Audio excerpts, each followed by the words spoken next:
Guys, it's Robyn from Recipe Remix. Today I'm going to show you how to make a pot roast.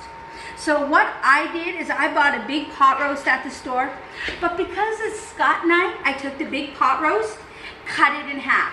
Now the pot roast, the meat that I bought was chuck roast, because that's great for slow cooking in the crock pot, is which we're going to do. That totally did not make sense.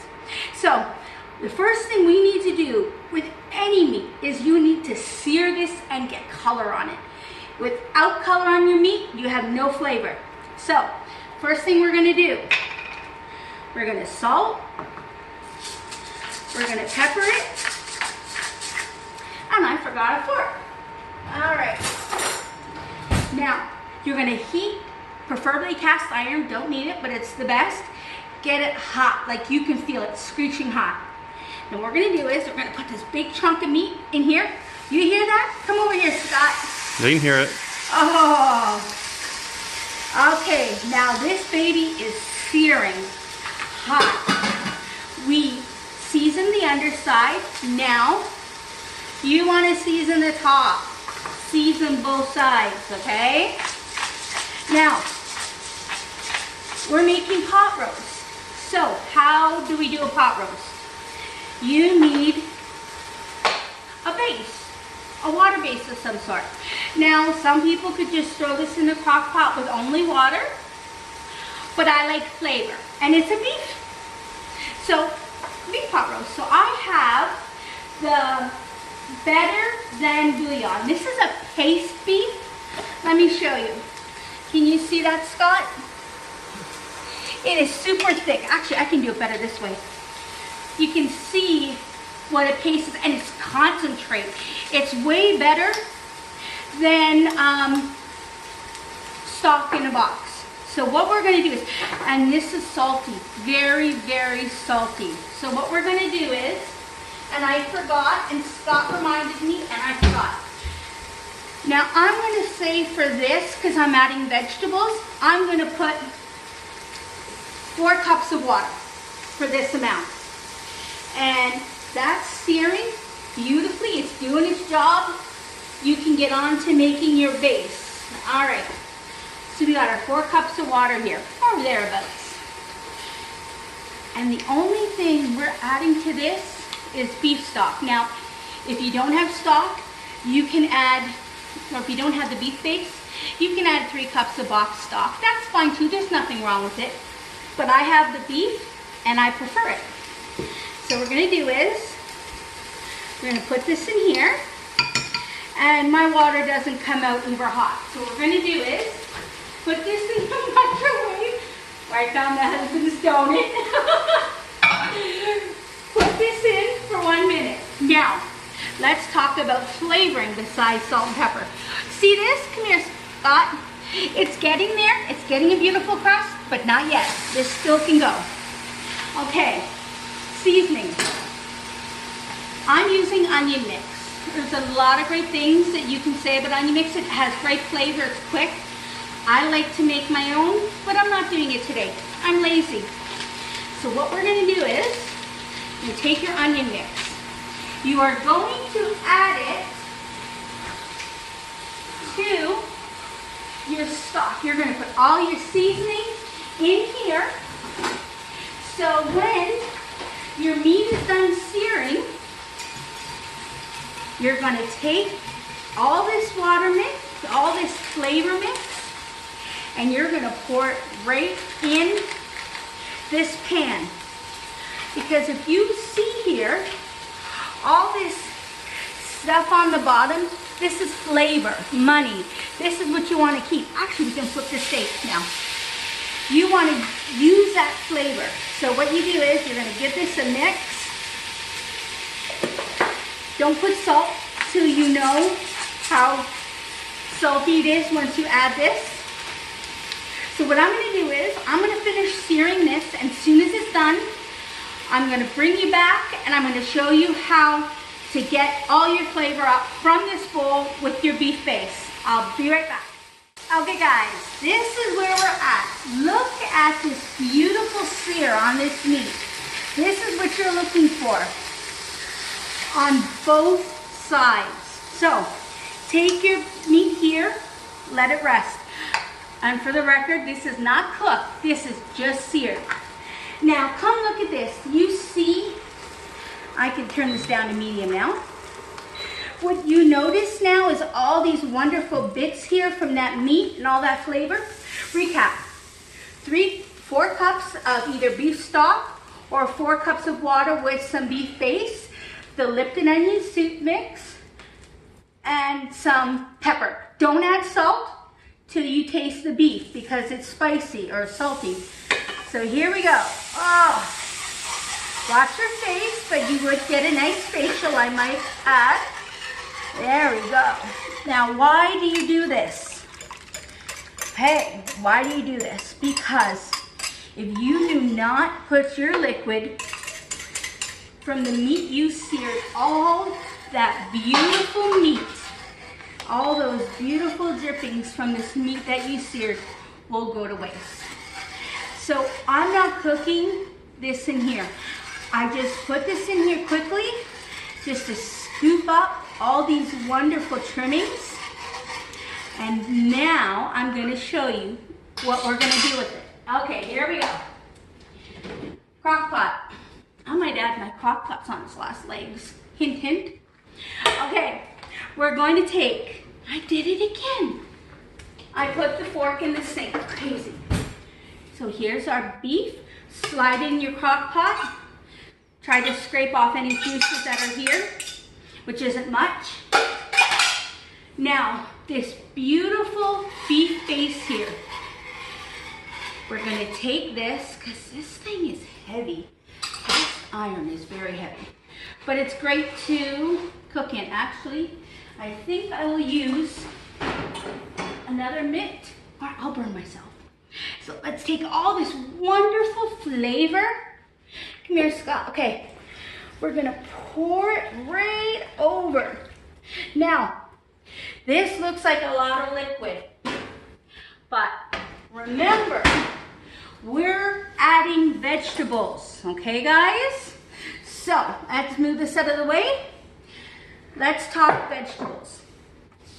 You could do potatoes and carrots. You can use squash. You can use turnips. You can use any veggie you want. But I, personally, because I'm diabetic and I tend to try to watch what I eat to raise my sugar, and potatoes, white potatoes don't work for me. So what I am doing today is turnips. And I forgot to cut them before, guys. I'm sorry. Parsnips. Did I say turnips? Yeah. I meant parsnips. Yes. Now, if we notice, parsnips comes like this. Why on earth they have a nice thick base and then they got a pencil? What the heck are you supposed to do with that? I still haven't figured it out. So what we're going to do is, I just want to quickly show you how to do this. Actually, I think I'll show you a trick as well. Just a sec, I'll show you guys a trick. If you do not have a peeler, it's not the end of the world. My mama taught me this.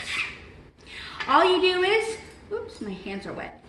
You can see here, can you see this stuff? You just take the back of your spoon and you just run it along this way. But mind you, this is a little messier. I have a peeler. So what we're gonna do is we're gonna quickly peel this off. And then I'm gonna show you how I cut them. There's no rhyme or reason, but remember, you wanna cut your vegetables big for your pot roast, okay? Because when you're cooking for hours and hours and hours, if you have small vegetables, they will disintegrate. So, try to make them as uniform as possible. Now, it's hard to make these uniform. No matter what we do, it's hard. What I do is I just lop the ends off, both, and I just cut like this. Nothing fancy. So we're gonna take our parsnips and do that. I wanna give you a little tip on parsnips. Parsnips, if nobody knows, parsnips has a bit of a bite to it. It's along the lines of a potato, like that durability. But how do I explain? You know what? I don't know if I can explain it very well. How would you explain a parsnip, Scott, compared to another, let's say, a potato, if you can't have a potato? How would you explain it? I'd say it replaces more of a carrot than a potato. Oh, thank you. See, this is why we work together. Okay, it's very good. This can be cut up small, used for mashed potatoes. You can even add that into potatoes, which I used to do. So here is the last of our parsnips. I got it right this time. Now, my husband was a big help the other day.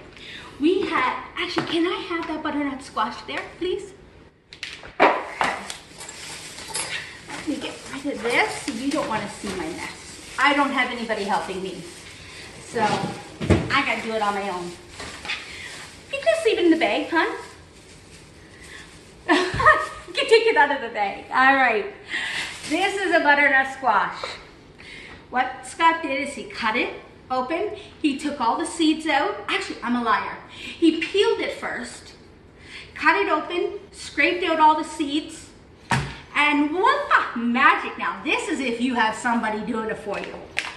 We have beautiful chunks, and if you notice, they're nice and large because they're going to be cooking. So we're going to throw those in here, let those cook. Now that everything is in here, what you're going to try to do is get your veggies all covered with a little bit of sauce. Okay, there we go. All in the bathtub. So we got our parsnips, we got our butternut squash, we got our beef. Now she needs to be cooked. So how we're going to do that? I'm going to take it over here. Everybody has a different slow cooker, but because it is, what time is it? 1:40. If I put this on early in the morning, I could put it slow, cook it all day. But I didn't. I was lazy. So now we eat around 6, 7 o'clock. Well, actually 6, but it'll be later today. I'm going to put this on high till 7 o'clock. See how I told him I need a new crock pot? My lid disintegrated, or the handle. So we're going to put her on high. There we go. Now, do I hold a temp in? I don't know how to work this. Just press the time button now. Oh, time. Oh, I've got to set the time. Just increase it to 6 hours or whatever it is. Okay. And we'll turn it off when we're ready. And then you hit the... So this is done and ready to go. So this is going to need 4 hours, Scott, on high. How big is that? How many pounds? That's probably 2 or 3 pounds. Okay, so I'm going to say 3-4 hours on high. But just keep an eye on it. That's right. I mean, you can judge, stick a thermometer in, but I go by know-how. Now, if you are going to put this on the morning, cook it low for 3, 4, 5 hours, even all day.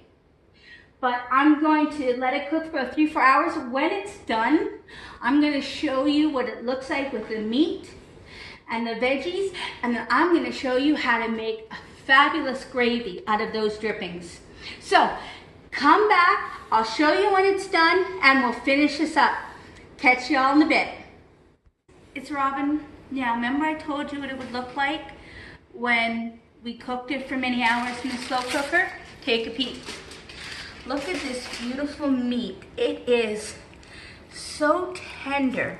It's literally falling apart, which is a great thing. So, a couple things. First, I'm going to take the veggies out. Safety first. This is hot. How are we going to get our veggies out? What we're going to do is we want to keep all this beautiful juice. Now, this is something Scott does. I think I can do this. Hold on. This is heavy. Hold on a sec. This thing is heavy. Okay. There we go. Hold on. Come on. I say put all your veggies in here. There we go. Come on. There we go. Okay. That was heavy.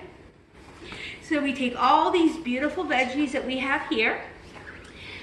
And we're going to get this pot that we have here. We're gonna put these veggies here for a second. Take all this beautiful flavor that we have here. We're gonna put our wonderful veggies in here till we're ready to dish them up. Oh, look how good there is. And you have all that beautiful flavor from all the onion soup mix and all those different things. So this was the base of our gravy. We're gonna put that here. We're gonna let that warm up, and I'm gonna show you how to thicken that right now. It's not gonna thicken on its own unless you cook it away, and you don't have a gravy.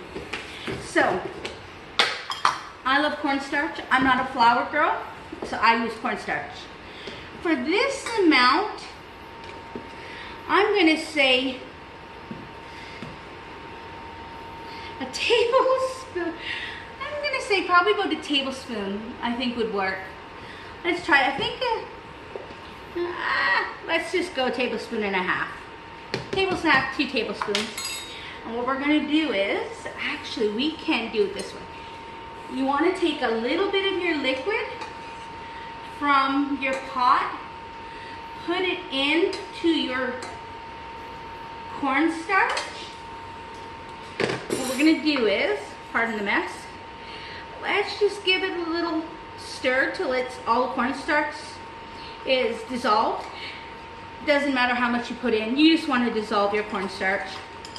So now what we're gonna do is put this on, I need to actually put the cornstarch mixture in here, and soon as it starts to thicken, it starts to get hot, we're going to put it in. So here you see you have your cornstarch mixture already. The secret to cornstarch is you have to put it in before it boils. You have to, I don't know why, I've just always been taught that, and I've done it, and it's never failed me. Okay, you can see, look at here, Scott. You can automatically see how much it's already thickening. Now this is where you're going to normally not stop stirring. This is the final test to find out where your seasoning's at. I need more salt and pepper from tasting that, which I have right here. So we're gonna go ahead. We're gonna season. Oh, it's already bubbling. It doesn't take long because your gravy's hot. And once you put that cornstarch in, it should, right quick, be boiled. Okay guys, so the gravy is ready. You can see it's thicker now. I salt, peppered it. You have a bit of a sweet flavor from the butternut squash. It's absolutely delicious. So I have that on low, staying warm. We're gonna take our beautiful roast. We're gonna let it sit for a few minutes so the juices absorb back into the meat so all that beautiful flavor doesn't run. Okay, I'm gonna show you guys a little treat because this is what we're having for our dinner. Mashed potato cauliflower. Now yes, you can buy mashed potato cauliflower in the store. Economically, it's easier to make it yourself. So, what Scott and I did was, we have a really big bag of cauliflower florets, Sam's Club, Costco. Take your florets. Never ever boil vegetables of any kind, always steam. So you take your florets, you put them in the steamer pot here, put some water in the bottom till you cook these. So, now these are all cooked and ready for us for dinner, because it is our dinner time. We're gonna put, and we don't need a lot, so only 2 of us. Nice thing about cauliflower, you can cook as much as you want to feed your family. So, there's a very small amount, but there's only 2 of us. So, plus we have the other veggies. Yes, we do, thank you. So, the secret to season your cauliflower so it doesn't taste so bland. Because let's face it, it looks kind of bland. I'm doing salt, pepper, and butter because I have a beautiful gravy here, right? So I don't want to take away from the gravy. So the first thing we're gonna do, gonna mash our cauliflower. Now remember, when you do it yourself, you don't have all that other stuff in the store. When you buy it, it has other flavors in your cauliflower, or it's too thin. And the nice thing about this, you mash your cauliflower up as much as you want. I like texture, so this is fine for me. I forgot a spoon. So, you see we have a nice texture there. Oh great, you get to see my stained spoon. So now what we're gonna do is take a nice knob. There's only 2 of us, we don't need a lot. A nice knob of butter. Salt, of course, always need salt. And add some fresh ground peppers. Yeah, I'll tell you a little quick story. I didn't always cook with pepper. I used to hate pepper. And then I started cooking with it. And I thought this is pretty good. And then Scott even got me to put pepper on my food after it was cooked. And I'm hooked. So pepper's a must. So we get all our cauliflower all mixed around. Now my cauliflower seems slightly on the cool side. So I don't know how my milk is gonna work because it's cold. We'll see. But I only wanted just to add just a little bit of cream, just a little bit, because I'm really just, you know, just giving it a bit of what's the word?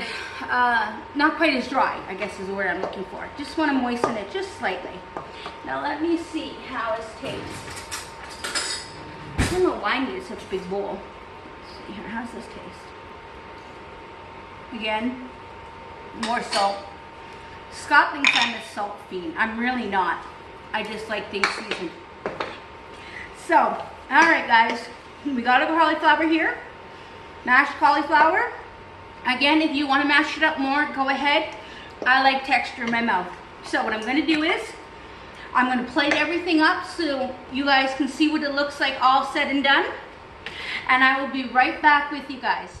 Guys, we are completely done the meal. I am not a great plater, so please don't make comments about how I don't plate good. It's not about plating good, it's about tasting good.